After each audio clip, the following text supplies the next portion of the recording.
Hello বন্ধুরা, স্বাগত আলোস কিচেনে। আগের দিন যে শর্টস দিয়েছিলাম, ভাবলাম সেটা পুরো রেসিপি তোমার সঙ্গে শেয়ার করি। যাই হোক, দেখতেই পাচ্ছ এটা কুদরিটাকে আমি লম্বা লম্বা করে কেটে রেখেছি। দেখো অনেক দিন হয়ে গেছিলো, রান্না হচ্ছিল না, তো ভাবলাম একটু অন্যরকমভাবে করি। এটাকে রেগুলার এমনি ভাজা পেঁয়াজ দিয়ে খালি ভাজা ভালো লাগে না, ভাবলাম এটা একটু অন্যরকমভাবে করি। ঠিক সেরকম যেরকম আমরা আর কি চিচিঙ্গা ভাজা করে থাকি, তবে তার মধ্যে একটু টুইস্ট আছে। যাই হোক, আমি লম্বা লম্বা করে কেটে নিয়েছি। দেখো কুদরিগুলোকে আর দুটো ডিম ভেজিয়ে আমি ভেজে রেখেছি, ঝুরি করে রেখেছি। দুটো পেঁয়াজ কেটে নিয়েছি আর বেশ খানিক কাঁচা লঙ্কা দিয়ে কড়াইয়ের মধ্যে জিরে ফোড়ন দিয়ে আমি ওর মধ্যে কুদরিগুলো দিয়েছি, দিয়ে পেঁয়াজ দিয়ে ভালো করে আগে পেঁয়াজ দিয়েছি, তারপরে কুদরিগুলো দিয়েছি, দিয়ে ভালো করে নাড়ালে পরে আমি ওদের জিরেগুলো লঙ্কাগুলো কাঁচা লঙ্কা তো দিয়েছি। এটাকে একটু ঝাল ঝাল না হলে ভালো লাগবে না। এখন নুন হলুদ ভালো করে মিশিয়ে আমি ভালো করে যতক্ষণ আমাদের ভালোভাবে ভাজা হচ্ছে ততক্ষণ আমরা ভাজবো। নরম হয়ে মজে যাচ্ছে ততক্ষণ আমি ঢাকা দিয়ে একটু ভাজবো।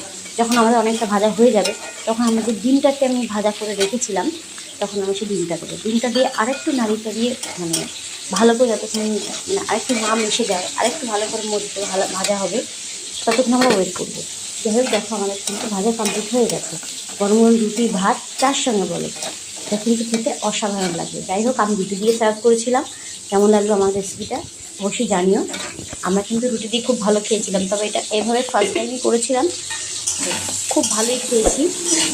তোমরা অবশ্যই ট্রাই করো, আমাকে বলবে কমেন্টে কেমন হয়েছে। ঠিক আছে, এই যে বুঝতেই পারছো, জাস্ট অসাধারণ। দেখাবো অন্য ভিডিওতে। আর রেসিপি ভালো লাগে